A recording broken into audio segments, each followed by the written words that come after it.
guys, nandito tayo sa may Bulnuevo. Ito ay part ng Murcia.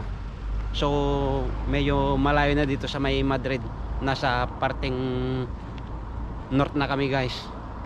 Halos from Madrid hanggang dito nasa 11 hours na siguro. So dulong-dulo na kami guys. Ito guys, makikita natin yung mga mga rock formation. Balis dito beach na yan guys. Ito guys, yung sinasabi kong mga rock formation. Yan siya guys. Oh, di ba? Marami ding dito guys, mga turista. Yan, tignan niyo yung mga sakyan nila. Yan. Malit lang ito na baryo guys. Medyo siya dito malamig. Hindi kagaya sa tinirhan namin na nasa 18 degree. So dito ngayon nasa 12 siya guys. Medyo malamig ng konti. Kailangan mo din ng medyo makapal ng konti na jacket. Ito pala guys, wala dati to. Pwede daw mag picture picture. Kaya pinagbabawal na. Maganda nga talaga.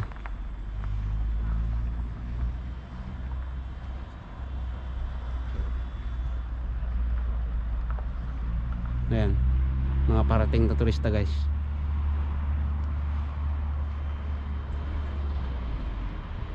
So punta ulit tayo sa guys, sa kabila. Ewan kung saan kami pupunta. Ayun.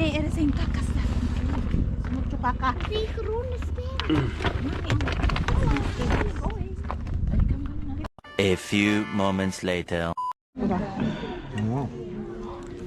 Ito guys, paella. Yan. Isda. Tapos isda rin yung mga bata. Medyo pa yan. Ikut ya, ikut.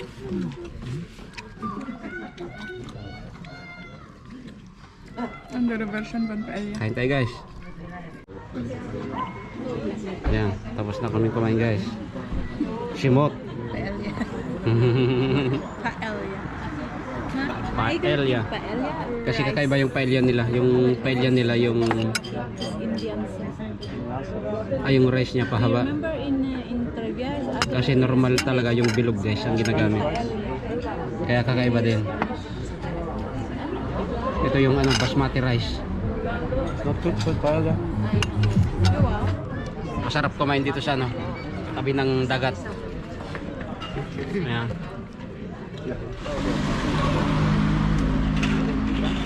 Andun yung dalawang bata.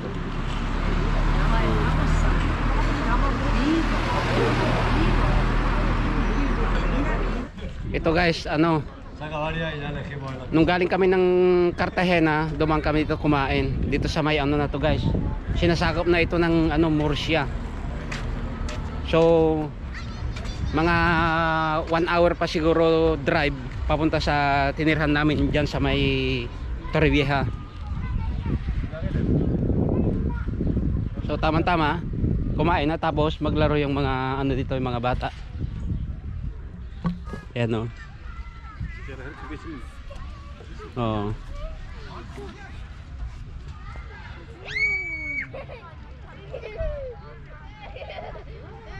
Yan, ito guys.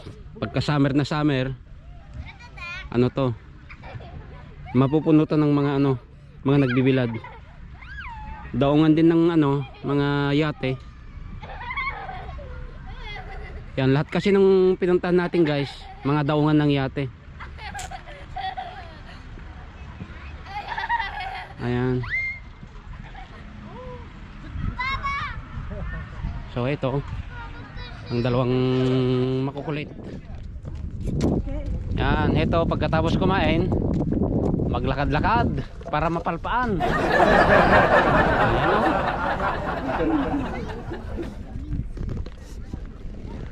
Ayan Okay, dito guys So may mga doon, pato.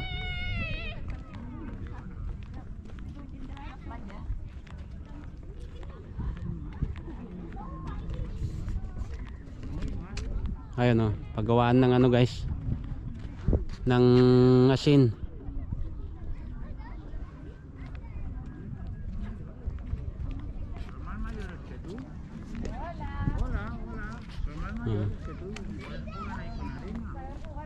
Mahaba to ah.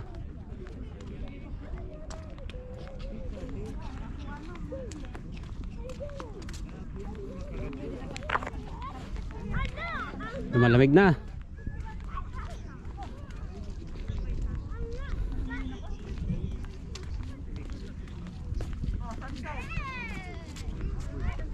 Ayun, ang sunset.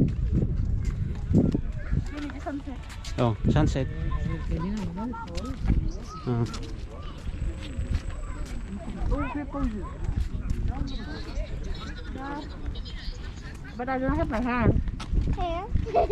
Ang haba nito ah. Ito palang kinatatayuan ko guys. Ito yung tinatawag nilang ano, mud lake. Ang ibig sabihin, halimbawa, pupunta ka dito, tapos magpapaputik ka guys ng katawan mo para gaganda daw yung mga skin mo, parang ganun ba. Tapos guys, doon ka magbabalnaw. Doon sa may dagat na. Ganun palang ano dito, istorya ng mga nagpupunta dito guys. Pero itong parte lang nito guys, ito lang siya. Doon sa bandaron hindi na. Ganun pala ang history ng ano, mud lake dito sa may Murcia. Pagka summer nito guys, maraming tao daw. Kung mo winter ngayon wala. Tsaka gabi na. So dito na lang muna muli guys. Maraming salamat sa panonood. Kita-kita sa susunod na video. Paalam. Adios. Yan, ito guys yung pinuntan natin kanina. Ayan siya oh.